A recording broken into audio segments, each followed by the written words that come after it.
est là aujourd'hui chez Business France. Ce sont les assises de la FESP. Alors, il y a plusieurs temps forts dans la journée d'aujourd'hui. Le premier moment, c'est comme toute vie de fédération, l'Assemblée générale annuelle.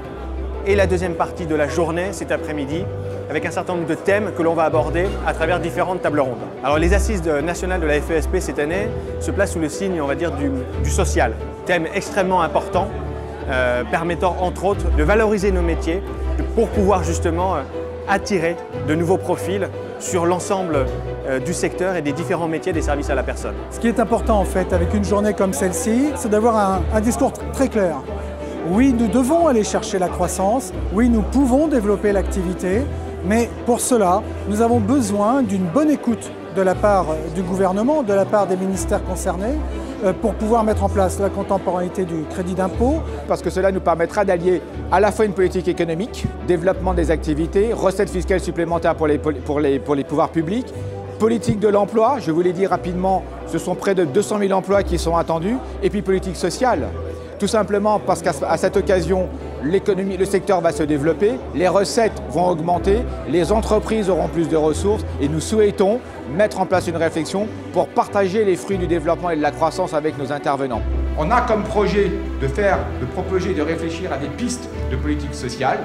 Eh bien, on va vous rencontrer, et les uns et les autres. On va vous interviewer, on va vous demander qu'est-ce que vous souhaitez mettre en avant, quels sont les axes sur lesquels vous souhaitez privilégier pour que nos intervenants aient envie de nous rejoindre et se sentent mieux dans nos métiers. En fait, se donner les conditions de l'attractivité.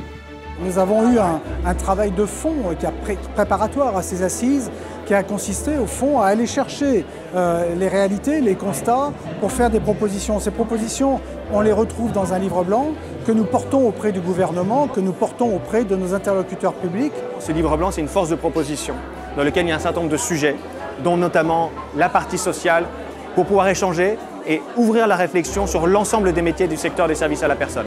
Venez nous rencontrer, venez travailler avec nous tout simplement parce qu'on participe, on fait l'histoire. L'objectif d'un chef d'entreprise au sein d'une fédération ou d'un syndicat, c'est de faire évoluer son métier, c'est de le faire connaître, c'est de faire en sorte de développer son secteur. Et le meilleur outil pour ça, c'est une fédération.